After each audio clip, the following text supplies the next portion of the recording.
최근에 아시는 분이 은행을 갔다가 깜짝 놀란 일이 있었는데요. 일본 여행을 가시려고 엔화 환전을 하러 갔는데 엔화가 다 떨어져서 환전을 못했다는 말이었습니다. 나름 지역에서 꽤 큰 은행을 갔는데 엔화가 부족하다는 말이었거든요. 그래서 궁금해서 엔화 가격을 한번 봤어요. 근데 와, 엔화가 정말 싸졌더라고요. 6월 19일에는 원화 대 엔의 환율이 장중 900원 선 아래로 떨어지면서 원화 대비 엔화 값이 8년 만에 최저 수준으로 하락했습니다. 이 8년 만에 엔화가 최저 수준으로 떨어지자 엔화를 사두자는 엔테크도 인기를 끌기 시작했습니다. 주요 시중은행의 엔화 예금에 자금이 몰리고 원을 엔으로 바꾸는 환전 규모도 늘면서 진풍경이 펼쳐지고 있는데요. 오늘 영상에서는 이번 엔테크 사례를 통해 본 환테크와 같은 외화 투자에 대해서 한번 알아보고자 합니다.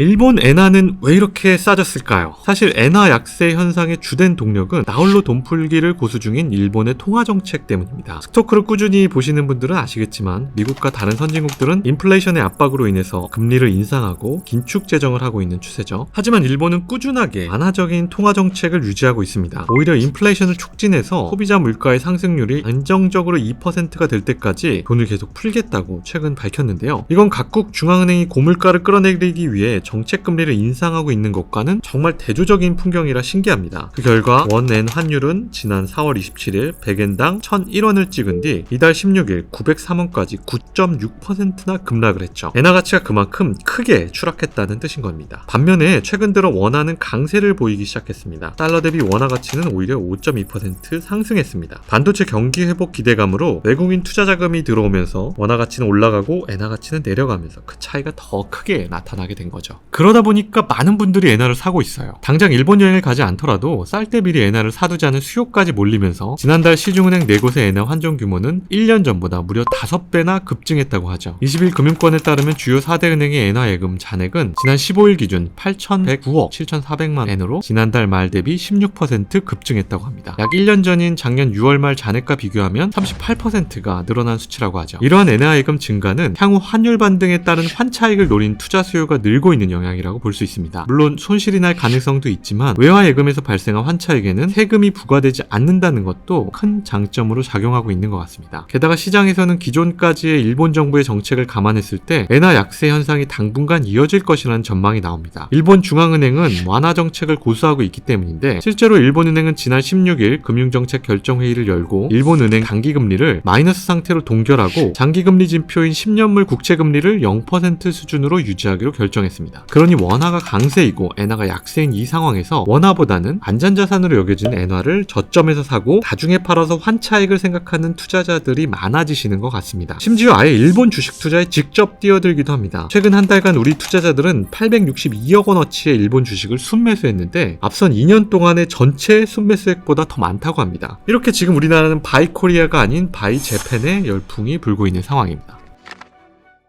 근데 사실 이러한 엔화 약세는 우리나라엔 그렇게 반가운 소식이 아니에요. 특히나 엔 약세는 국내 기업 수출품의 상대적 가격 경쟁력이 떨어지므로 수출에 더 큰 영향을 줄 수도 있습니다. 최근 우리나라 무역 수지는 계속해서 적자를 기록하고 있는데요. 이러한 엔화 가치 하락이 우리나라의 무역 수지에도 영향을 끼치게 조심해야 하죠. 게다가 이렇게 엔화가 싸지니까 일본 여행을 가는 사람들이 더 늘어났습니다. 실제로 지난달 일본을 방문한 외국인 약 190만 명 중 한국인이 50만 명으로 가장 많았던 것으로 나타난다고 합니다. 올 1에서 5월 일본을 방문한 한국인은 258만 명을 기록했다고 하고요. 같은 기간 우리나라로 온 일본인 관광객은 35만 명으로 한국인 5명이 나갈 때 일본에서는 1명이 왔다고 하더라고요. 그러니까 아무래도 우리나라 입장에선 적자일 수밖에 없는 건데요. 일본 정부 관광국의 발표를 보면 올 1분기 일본을 방문한 한국인은 총 1조 9,800억 원을 소비해 1인당 무려 124만 원을 썼다고 해요. 그래서 우리나라 올 1분기 여행수지 적자 규모는 32억 3,500만 달러로 2019년 3분기 적자 이후 가장 크게 기록을 했다고 하죠. 그러다 보니 정부에서도 국내 여행을 증진시키기 위해 여러 대책들을 내놓고 있지만 아시겠지만 전통과자 7만원 팔고 있고 이 바가지 물가 생각보다 싸지 않은 가격들이 기돈시를 불러일으키면서 국내 관광 활성화가 쉽지만은 않은 상황인 것 같습니다.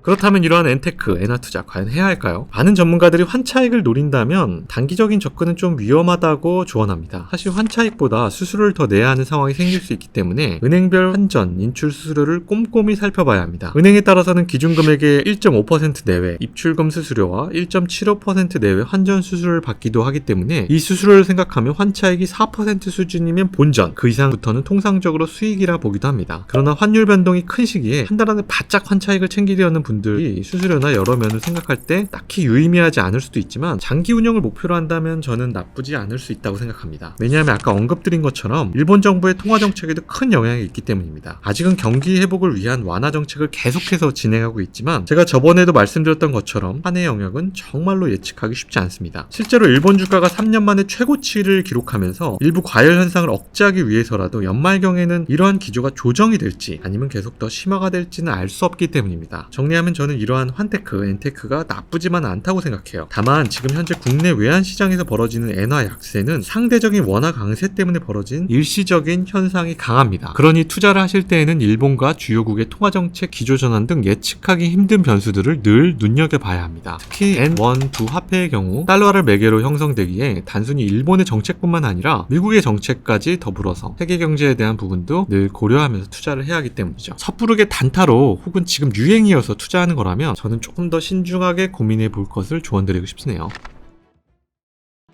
8년 만에 역대급 최저로 기록한 엔화 가치로 많은 분들이 관심을 가질 텐데요. 저는 엔화 투자가 나쁘지는 않다고 생각합니다. 단순히 유행처럼 휩쓸려서 하시기보다 더 많은 나라의 포트폴리오를 분산하는, 저는 그게 핵심이 되어야 한다고 생각해요. 미국이나 일본 등 다른 선진국들의 내 자산을 배분해서 안정적으로 장기간 투자 시장에 머무르는 것이 중요하다고 다시 또 말씀드리고 싶습니다. 특히 환테크 같은 경우엔 주식과 달리 단기로 수익을 내거나 이익을 보기에 생각보다 쉽지 않은 상품입니다. 만일 엔테크에 관심이 많으시다면 조금 더 중장기적인 관점에서 바라보면서 투자를 이어나가시길 강조드리면서 오늘의 영상 마치겠습니다. 오늘 영상이 좋았다면 좋아요와 구독 한번 꼭 부탁드리고요. 다음에도 더 좋은 경제 이야기로 찾아오도록 하겠습니다. 감사합니다.